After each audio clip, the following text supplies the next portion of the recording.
Okay, Johnny Luha, papaano ginagamit ang auxiliary or AUX ng mga audio mixer or ng iyong new box na audio mixer? Ito po ay new box, yan. Audio mixer po yan. Marami nagtatanong, ano ang gamit ng auxiliary or may nakikita kayong AUX at bakit kailangan gamitin at bakit at para saan? Ang daming tanong, ano? Para saan daw? So panoorin po ninyo at malaman ninyo kung para saan ang AUX at kung bakit natin gagamitin ang auxiliary ng ating mga audio mixer kagaya ng new box na audio mixer natin. Okay? Panoorin niyo para matuto kayo.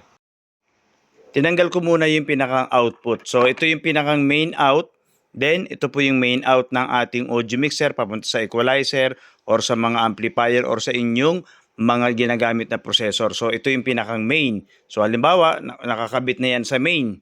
So gagamitin natin ngayon yung auxiliary. Ito po yung ating AUX. Pero kailangan po ninyo ng auxiliary ng isa pang amplifier. Hindi po pwede na wala pong amplifier yung auxiliary na yan. Hindi po tutunog. Siyempre, ito yung auxiliary, ito yung ginamit nating amplifier. Siyempre, maglalagay po kayo ng amplifier dyan sa ating integrated. So, ang napili ko, sa likod po nito, ang selector po niya sa likod ay DVD.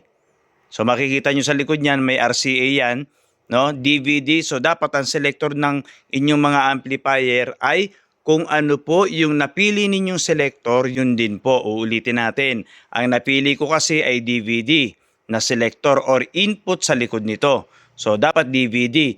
Johnny Luha, wala kaming DVD. Tuner kami meron. Okay. So, lagay nyo sa input ng tuner. Ilipat nyo sa tuner. Kung A, B, C, or sa halimbawa A, o di ilipat nyo sa A. Kung kasi magkakaiba tayo ng amplifier, no? So, okay. So, ito yung auxiliary. Ang auxiliary po kasi may dalawang klase yan, may input at output. Pero sa ating mga audio mixer, mas madalas po yan na output. So patutunugin natin. Kung napapansin niyo nakapatay yung main volume ng ating audio mixer ng ating ABDO o ay ng ating new box, audio mixer nakapatay yung main. Then ito yung microphone nakapatay din. Okay? So tutunog ba Johnny Luha? Yes po, tutunog po yan. So pakinggan natin. Auxiliary, ito yung volume ng AUX. Ito yung AUX eh. Okay? So, kada po isang channel niyan, may volume po yan ng AUX. Kada isang ganito. No? So, ito, volume natin yung AUX. Okay? So, depende sa inyo yan, ha? So, sound check natin. Ito yung ating mic. Sound check natin. Sound check, hey. Kung napapansin ninyo, andito yung mic pero tumutunog siya kahit nakapatay ito. No? Kahit naka-off yan. Kahit naka-off yan, tumutunog pa rin. Napansin nyo ba? No, alam niyo kung bakit? Kasi po, gagamitin po natin itong auxiliary. Mas madalas po itong ginagamit bilang monitor. Okay, so halimbawa ito yung speaker.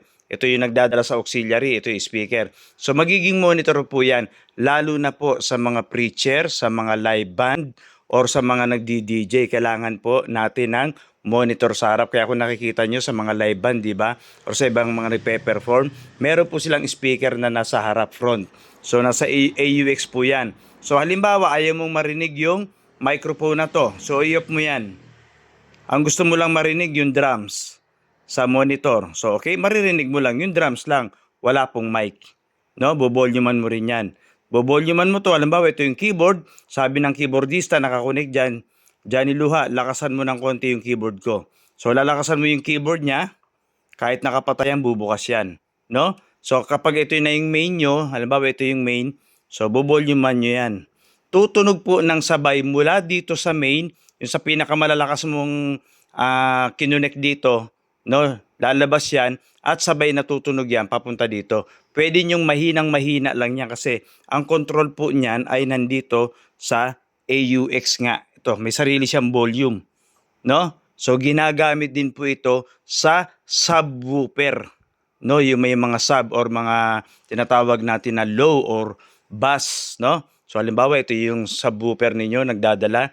So pwede kayong mag-volume kung anong gusto nyo dyan na gusto nyo marinig, no? Mas madalas kasing ginagamit din ito sa monitor nga. Okay? Kung videoke player ang nakakunik dito, so halimbawa, o di videoke player lang ang lalabas. Kahit patay ito, basta naka-volume po ang AUX, videoke player lang. Hindi nyo maririnig tong mic, or yung isa pang mic, hindi nyo maririnig yan. Kung ayaw nyong marinig yan, desisyon po nyo yan. Kasi i-off lang ninyo yung AUX. Pero kung gusto nyo marinig yung video, okay lang, nalalabas sa monitor, yun lang po ang lalabas. Kaya kung napapansin ninyo kahit nakapatay yung main, kahit nakapatay ito, tutunog pa rin po ang mic kasi may volume ang auxiliary. So testingin nga uli natin, Johnny Luha. Sound check, hey. Di ba? Narinig nyo? Okay, so yun po ang purpose ng auxiliary. Mas magandang gamitin sa monitor or sa ating mga subwoofer. Okay, so balik-balikan nyo lang yung video para po kayo ay matuto. Johnny Luha po ito.